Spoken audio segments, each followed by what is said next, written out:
Mga kapuso, ilang taon ng problema at ilang beses na ring naka-aksidente ang tila hindi natutuyong daan sa isang barangay sa Balagtas, Bulacan. Idinulog yan ng mga motorista at agad tinugunan ng inyong Kapuso Action Man. Nauuwi sa semplang, pagkalas ng motorsiklo o di kaya'y pagtirik ng tricycle. Ang pagdaan sa takaw aksidenteng Kalumpang Road sa Barangay Panginay, Balagtas, Bulacan. Ang isang napuruhang rider ilang araw umanong hindi makalakad, makaraang mapadapa ng lubak ang motor. Yung misis ko hindi na rito dumadaan kasi pagka nakasingle na sesemplang. Kasi pag may tubig hindi mo alam kung malalim. Minsan natutuyo, minsan hindi. Yan ang problema talaga. Pag nag-high tide, wala kayong matatanaw dyan. Wala namang pagpipilian sa kalye. Makakaliwa ka, makanan ka, mahuhulog ka. Hirap, lubak-lubak po ang daan eh. Noong nakaraan maraming nabubuwal dyan. Motor. Ilang taon na umanong perwisyo sa mga motorista ang hindi natutuyong daan. Ang mga tricycle namin dito, hindi nakakatagal na mga 2 linggo, sigurado may sira. Dahil sa kalye na to. Yung mga bearing po, mga gulong, nasisira. Sana po'y masolusyonan nyo tong lubak-lubak na to sa Panginay.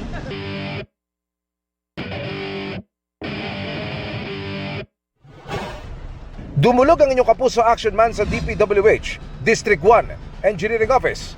Nakahingi na raw ng pondo para sa konstruksyon ng road at drainage project sa Panginay, Balagtas, Bulacan. Sa ngayon ay inihahanda na ng opisina ang detailed engineering design at program of works ng proyekto. Kung makakapaglaan ng pondo at maisasama sa 2026 GAA, nakatakdang simula ng proyekto ngayong first quarter ng taon.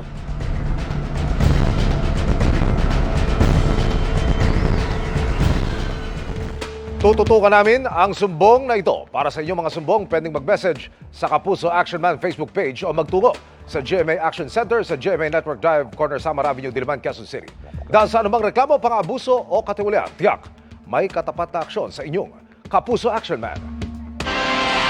Bumaba ang bilang ng mga naputukan nitong nagdaang Kapaskuhan kumpara sa parehong panahon ng sinundang taon. Ang mas nakakaalarma ayon po sa Health Department ang pagdoble ng mga sugatan sa mga disgrasya sa kalsada. Nakatutok si Mark Salazar. Ayon sa post-holiday assessment ng DOH, hindi na fireworks-related injuries ang nangungunang public health problem ng Kapaskuhan. Mas nakakaalarma ang pagdoble ng road crash injuries. Mas tumaas din nga ang biktima ng stroke at heart attack. Sabi ko, bakit ba paputok pa binibilang natin? Mas marami ako nakitang heart attack at stroke at road crash victims. So, yun ang naging findings natin. Ang statistics namin, there's a 100% increase in the surveillance sites for road crash injuries. 100%. Mostly 15 to 24 years old, mga batang lalaki. Mostly two-wheeler and three-wheeler vehicles. Halos 1,400 ang road crash injuries mula December 21 hanggang January 5. 7 sa bawat 10 namatay sa kanila ay mga rider na walang helmet. Nasa 350 naman ang na-stroke at na-heart attack nitong holidays. Pero may madudugong kwento pa ring iniwan ang bagong taon dahil sa paputok, gaya ng ipinakita ng Jose Reyes Memorial Medical Center. We have an 8-year-old right-handed male from Bulacan who sustained injuries as a passive victim of the Plapla firecracker, resulting in the mangled left hand. Sa final count para sa bagong taon, umabot sa 720 ang kaso ng fireworks-related injuries. Bumaba ito ng 18% kumpara nung isang taon. Noong 1980s, timba-timba yung daliri. Ngayon, a few na lang, no? Yung numbers na 720 total cases this year in 62 sentinel sites, nakikita namin na isang gabi yan sa Philippine General Hospital. Hindi ako titigil hanggang hindi yan maging zero. Muling nag-ikot si Health Secretary Ted Herbosa sa ilang public hospital para ipakita rin ang kahandaan sa paparating na pista ng Jesus Nazareno. 200 medical personnel ang idideploy ng DOH sa mga itatayong emergency aid stations sa ruta ng traslasyon. Pero sa Philippine General Hospital, sinalubong siya ng reklamo ng mga pasyente sa emergency room. Sobrang tagal pagka ganyan, kritikalo eh. May tubig ko sa bagay, tapos minamanas yung paa, yan. Nahirapan ng huminga eh, kaya pa kami. Naiipon kami rito eh. Pagkatapos dito. Kulang ng doktor, sir. 3 oras na kami nag-aantay dito, triage pa lang, di pa kami natatawag. Medyo oras silang walang tao dyan. Paano tatakbo tao? Emergency, sumasakit ang dibdib ko, may opera ako sa puso. May sistema kasi. Ang emergency room po kasi, may tinuturo kami sa mga doktor. Yung tawag doon triage. Ang triage, French word yan, kung hindi ka serious, hindi ka uunahin.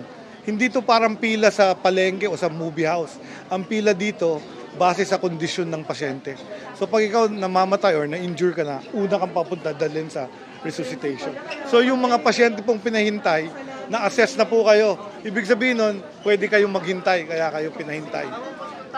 Kaso po dapat may upuan man kami dito, pero may sakit kami sa puso, lahat. Direktor, siya maglalabas ng mga upuan. Yung opisina niya, may upuan. Malabas natin yung upuan. Lahat na po ng upuan nandito na.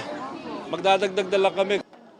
Nilinaw ng DOH na hindi kanila ang PGH kundi nasa ilalim ng UP system. Pero sa pag-uusap raw nila, may planong dagdagan ang kapasidad ng ER ng PGH. Para sa GMA Integrated News, Mark Salazar, nakatutok 24 oras. Mahalaga ang tamang nutrisyon sa mga bata para mas makatutok sila sa kanilang pag-aaral. Kaya't para labanan ang malnutrisyon na matagal ng hamon sa bansa, nagsagawa ang GMA Kapuso Foundation ng Give a Gift, Feed a Child Project kung saan 300 undernourished na bata ang ating natulungan. Sana'y lumaki kayong malusog at puno ng pangarap. Ang grade 3 student na si Ian mula sa Gainza sa Camarines Sur, masigla at masayang umaawit kasama ang kanyang mga kaklase. Simula nang mapabilang siya sa ating Give a Gift, Feed a Child Project, nadagdagan ang kanyang timbang ng 3.3 kilos, kaya't mas naging aktibo siya sa klase. Masunurin, saka masayahin siya. Palagi po siyang tumataas ng kamay. Bukod sa kumakain na ng masustansyang pagkain si Ian, natuto rin ang kanyang ina na si Giselle kung paano magluto ng mga pagkain na nakabubuti sa kalusugan. Isa lang si Ian sa 300 mag-aaral na kabilang sa ating isinagawang Give a Gift, Feed a Child Project. Napili natin ang mga mag-aaral ng Gainza dahil kabilang ang kanilang lugar sa napuruhan ng Bagyong Christine noong 2024. Malaki ang problema ng Pilipinas dahil karamihan ng mga mag-aaral sa mga public schools, lalo na sa malalayong probinsya, tulad ng Camarines Sur, at saka ng Bicolandia region, ay malnourished. Ayon sa datos ng National Nutrition Council Operation Timbang Plus taong 2022, ika-6 ang probinsya ng Camarines Sur sa may mataas na bilang ng kakulangan sa nutrisyon sa Luzon. Matapos ang 120 days ng ating feeding program, nakapagtala tayo ng average weight gain na mahigit 3 kilos at average height gain na 2 centimeters. Ang commitment talaga ng Metrobank is hindi lang pang short-term solution, pero sa mahabang solusyon na katulad nito is food nutrition. Namahagi rin tayo ng pagkain, vitamins, regalo at laruan para sa mga bata. Maraming salamat po sa Bounty Cares at Ronald McDonald House Charities of the Philippines.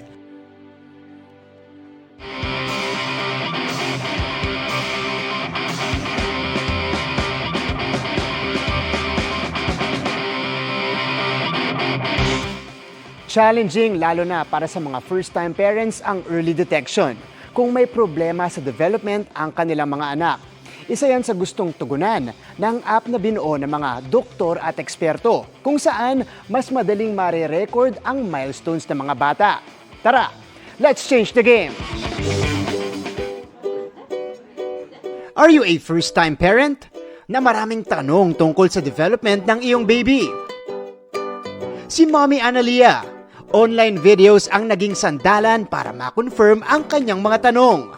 By the age of around 1.5 years old, may mga nakita na kami na signs of or red flags of autism. My husband and I decided to have an assessment with a developmental pediatrician. Pero ang challenge, 4 months pa ang dumaan bago na-assess ng espesyalista ang kanilang anak. Very limited din po ang mga specialist natin, no? So, mahirap din silang hanapin. Ang matagal na paghihintay, may epekto rin sa kanilang paggaling. Kapag maaga mong natutuklasan o nakikita yung mga sintomas o yung mga delays, tapos nahagawa ka ng early intervention na tinatawag or maagang pagbibigay ng intervention, mas maganda yung nagiging outcome or ng mga kondisyon na ito. Kasi naagapan. To help bridge this gap, dinevelop ng isang team na mga doktor at eksperto ang isang app kung saan madaling mare-record ang milestones ng mga bata. Kapag nire-review mo yung mga developmental milestones, i-recall pa ng parents. Pero with this app, meron na silang listahan, na-check na nila, at mas objective, mas mapapadali actually na ma-monitor ng mga doctors. Ang mga yan, gagamitin para i-assess kung nahuhuli ba ang kanyang development.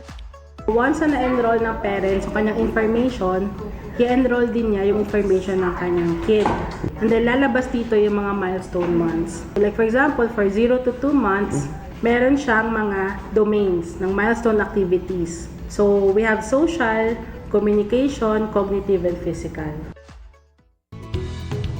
Ang mga milestones na ito na makikita sa app, pinag-aralang mabuti at base sa mga reliable medical sources. If we click Know More, right here, lalabas po lahat ng information na kailangan natin. From the description ng mismong category, what to look for, okay? And activities to try. Also, they included when to be concerned para po ma-identify na natin if there is a delay in progress. Makakatulong din para malaman kung may delay sa development ng bata ang mga litrato nila at video. Pag kinlik natin mismo itong box ng Social Smile, pwede tayong mag-add ng photo or video na ipaprocess po ng AI technology na i-infuse nila dito sa app for them to give a summary kung meron bang delay. Bukod sa early detection, Kukonekta din namin yung mga parents sa mga doktor, kung sila sa mga therapy centers, who habang naghihintay ng doctor's appointment, the moment you detect there is a delay, you already start intervention.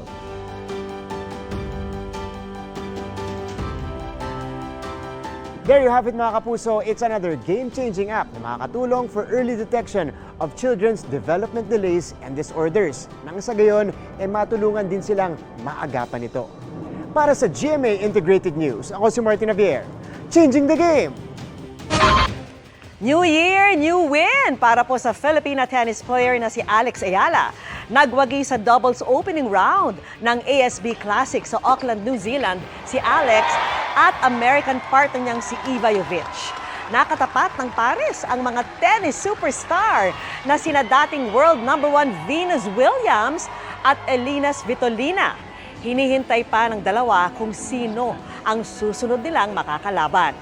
Nakatakda ring sumabak sa singles event si Ayala, laban naman sa pambato ng Croatia. Nabangga ng motorsiklo ang isang babaeng tumatawid sa pedestrian lane sa Tupi, South Cotabato. Bumusina pa ang motorsiklo at napatakbo ang babae pero nahagi pa rin siya. Tumila po ng biktima habang natumba naman ang rider. Agad sumaklolo ang kasama ng biktima, nagkausap at nagkaayos na ang parehong panig. Paalala ng mga otoridad, magdakan-dakan sa mga lugar na may pedestrian lane at huminto muna kapag may mga nakitang tatawid upang maiwasan ang disgrasya. Nagpapagaling naman sa ospital ang 13 taong gulang na PWD na biktima po ng paputok sa Quezon City. Sasailalim pa siya sa 3 operasyon at mangangailangan ng tulong para maisalba ang kanyang binti. Nakatutok si Rafi Tima. 5 araw matapos masabugan ng sinindiang napulot na paputok, Patuloy na nagpapagaling ang 13 taong gulang na PWD na si Ronron sa ICU ng Quirino Memorial Medical Center. Malabo naman po. Makulit na din, maski paano. Okay na yung makulit na makita ko. Hindi walang malay. Sumailalim na siya sa 2 major operation. Kailangan pa raw ng 3 pang operasyon. Ang magandang balita, hindi na kinailangang putulin ang kanyang 2 paa na lubhang naapuruhan matapos niyang ipitin sa kanyang 2 binti ang sinindihang paputok. Sa ngayon, 2 operation, mayroon pa raw 3 operation. Sa ngayon, nasisipa niya, naigagalaw niya. Mangangailangan din daw sila ng tulong para sa bakal na ilalagay sa kanyang binti para ito ay maisalba. Ayon sa doktor ni Ronron, bagamat wala ng pangangailangan ng karagdagang dugo para sa kanyang mga susunod na operasyon, kailangang mapalitan ng dugong na gamit sa binatilyo sa inisyal niyang operasyon. Currently, yung patient ngayong gising naman na siya, intubated pa rin, pero maganda na yung status niya. No? Nakakakain na siya, gawa ng paglagay namin ng tubo sa ilong, doon namin pinapadaan yung pagkain. And ngayon, gising naman na, nagre-respond na yung pasyente. Ayon sa Philippine Red Cross, madalas dumarami ang pangangailangan ng dugo tuwing Enero. Bukod sa dami ng mga napuputukan, itinuturing din itong lean months para sa supply ng dugo dahil bumababa ang bilang ng mga nagdodonate pagkatapos ng holiday season. Ang Philippine Red Cross nanawagan na sa publiko ng dagdag na donasyon ng dugo. Mas konti raw kasi ang blood donation drive sa panahong ito, kaya mahalaga ang walk-in donors para masustain ang blood supply ng bansa. Ayon sa Secretary General ng Philippine Red Cross, ang pag-donate ng dugo sa simula ng taon ay isang paraan para gawing aksyon ang malasakit sa kapwa na nagliligtas ng buhay. Para sa GMA Integrated News, Rafi Tima Nakatutok, 24 oras. May dagdag bawas sa presyo ng ilang produktong petrolyo simula bukas, unang Martes ng bagong taon. Tataas ng 20 sentimo kada litro ang presyo ng diesel, habang ang gasolina magro-roll back ng 10 sentimo kada litro. May dagdag din sa presyo ng kerosene na 10 sentimo kada litro. Wala pang anunsyo ang ibang kumpanya ng langis. Nasa kote sa Mandaluyong City ang 7 lalaki, kabilang ang isang menor de edad na tumatangay umano ng mga kable ng telco. Nakatutok si EJ Gomez, exclusive. Nakaparada ang 2 closed vans sa Arayat Street, Barangay Malamig sa Mandaluyong City. Makikita sa gilid ng mga ito ang ilang metrong haba ng cable wires na tinangkang nakawin umano ng 7 lalaki madaling araw noong Miyerkules, bisperas ng bagong taon. Ayon sa pulisya, cable wires ng isang telecommunications company ang ninakaw ng mga sospek. Una raw napansin ng mga security guard ng kumpanya ang krimen. Nang lapitan nila, nakita nila na nagpuputol nga ng cable wire doon sa loob ng manhole. At yung iba naman ay may hinihilang mga cable wires na rin po. Ito yung manhole na binuksan at pinagkuhanan ng mga sospek ng cable wires na kanilang ninakaw. Dito rin sa bahagi ng kalsadang ito, pinark ng mga sospek ang 2 closed van na kanilang ginamit sa krimen. Matapos isumbong ng mga CQ sa pulisya, naaktuhan ang mga sospek na nagpuputol ng cable wires at isinakay ang mga ito sa dala nilang closed vans. Wala po silang papeles na may pakita, kagaya po ng job order at coordination sa barangay. So, agad po nagtakbuhan po itong mga suspect. Pero mabilis naman po silang nahuli ng ating kapulisan sa tulong na rin po ng mga security guard na nag-report sa atin. Arestado ang 7 lalaki, kabilang ang isang minor de edad. Abot sa 90 meters na underground copper cable wires ang narecover ng pulisya na mahigit kalahating ₱1,000,000 ang halaga. Nakumpiska rin ang safety reflective vest na sinuot ng mga sospek at ilang tools na kanilang ginamit, kabilang ang bolt cutter, hacksaw, sledgehammer at kadena. Depensa ng mga sospek, nirecruit lang sila para maghakot ng gamit para sa lipat bahay. Di raw nila alam na kable pala ang ikakarga sa closed van. Ang pagkakaalam ko po, ma'am, lipat gamit lang po, ma'am. Sabi sa akin, Mer, baka gusto mo sumama, lipat bahay lang. Nakasarado po yung yung close van, nakasarado po kami. Nakakulong po kami sa loob eh. Bibigyan daw po kami ng 1K. Wala naman po kami alam dun na lakaw po gagawin namin. Paglabas po namin, pala po hakutin po namin kable, hindi po namin po nalapitan yun. Tsaka sa amin lang po napagbintangan. Hindi lang po namin nahawakan yun, napagbintangan lang po talaga kami. Hindi po namin alam na nakaw po yun eh. Pagdating po namin sa area, nakalabas na po yung cable. Doon na po kami nuli. Sinampahan ng mga sospek ng reklamong paglabag sa Republic Act 10515 o Anti-Cable Television and Cable Internet Tapping Act of 2013. Ang driver ng isa sa mga closed van nakapagpiyansa na. Ang menor de edad naman na i-turn over na sa Bahay Pag-asa. Sa investigasyon ng pulisya, residente ng Tondo at Santa Mesa sa Maynila ang mga sospek. Ilan sa kanila dati nang naaresto dahil sa kasong robbery at illegal gambling. Binabalidate po namin kung anong nabibilang ang grupo ito. Nakikipag-coordinate kami po doon sa mga police station nga po, ma'am, na may mga pangyayaring ganito na rin na modus. Para sa GMA Integrated News, EJ Gomez, nakatutok 24 oras. Bulto-bultong sapatos na nagkakahalaga ng mahigit 1 milyong piso ang tinangay ng 5 suspect sa Maynila.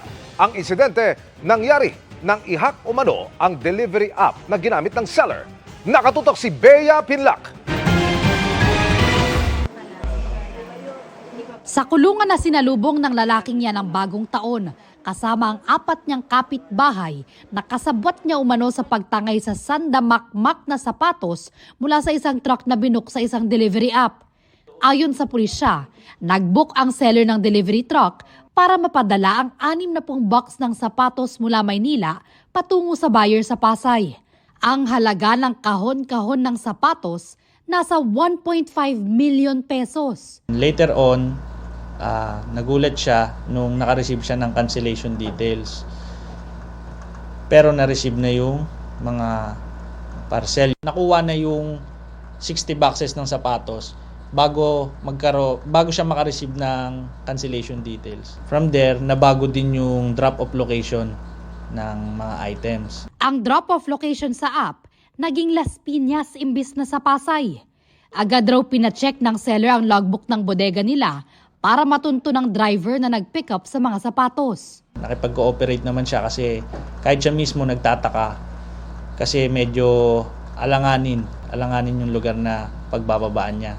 In good faith niya na tinuro yung mga boxes na pinag-drop-offan niya. Iilan na lang ang mga sapatos na na-recover ng pulisya sa Las Piñas. Ang halaga nito, humigit kumulang 200,000 pesos. Ang iba, posibleng nabenta na matapos i-pick up ng isang van ayon sa pulisya. Arestado ang 5 suspect, kabilang ang kapatid ng itinuturong hacker ng truck delivery app.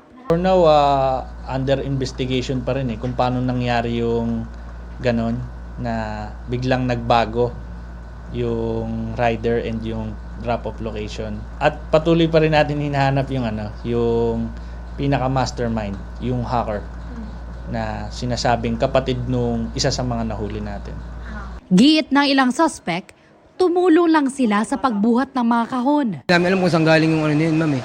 Kargada na yun. Pero sabi sa amin ng nag-ano doon, kasi magkapera. Kaya binuhat namin. Kala po namin bayad na po na parang biyaya na lang po sa lugar namin. Kala po namin pamasko po ng pinaka doon sa may sa amin. Ang iba naman, wala raw kinalaman sa pagnanakaw. Hindi po ako nagtulong sa pagbubuhat po.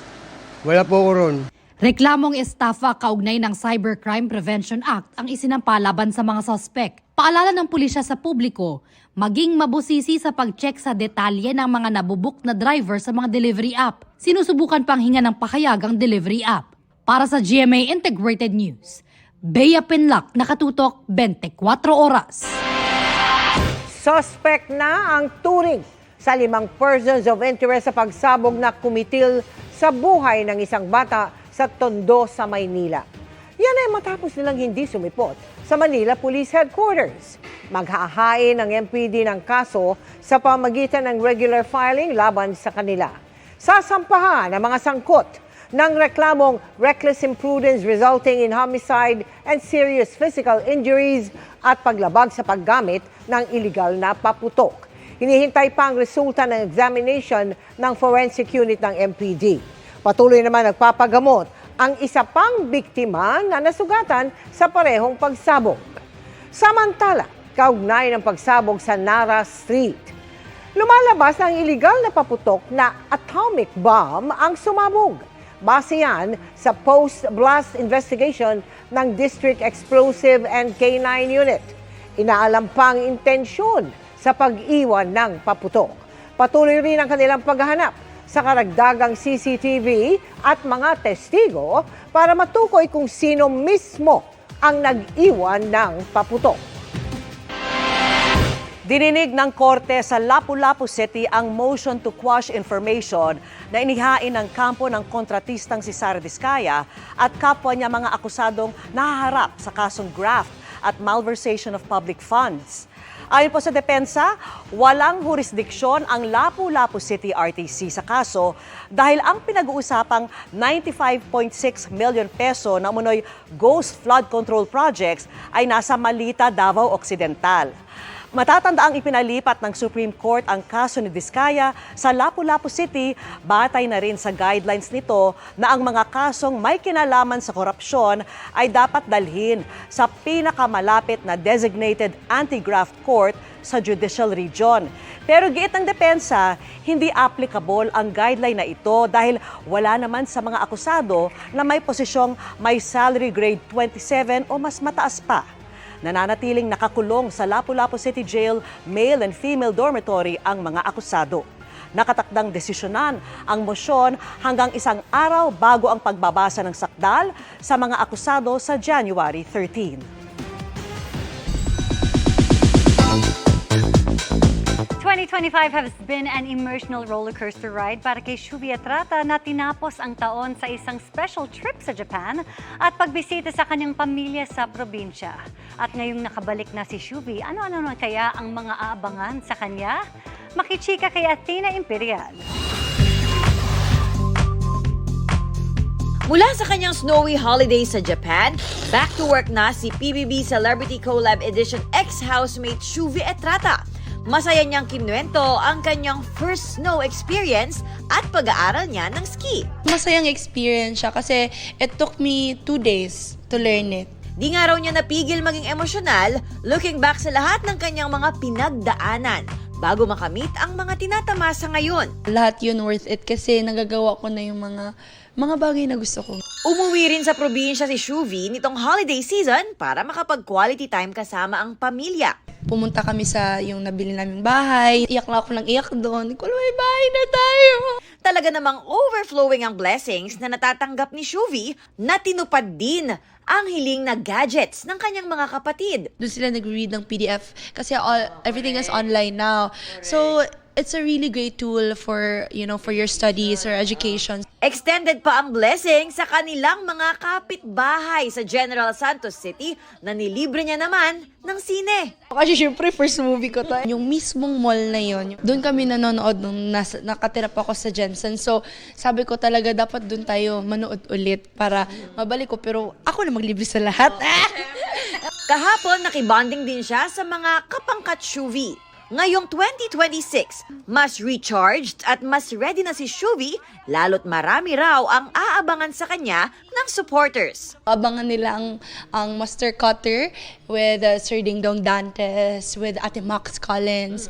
I'm with my bebe Charlie Fleming. Yes. So abangan nila yun and Huwag Kang Titingin showing na this year. And then we're gonna do vertical series, movies. Athena Imperial updated sa Showbiz Happenings.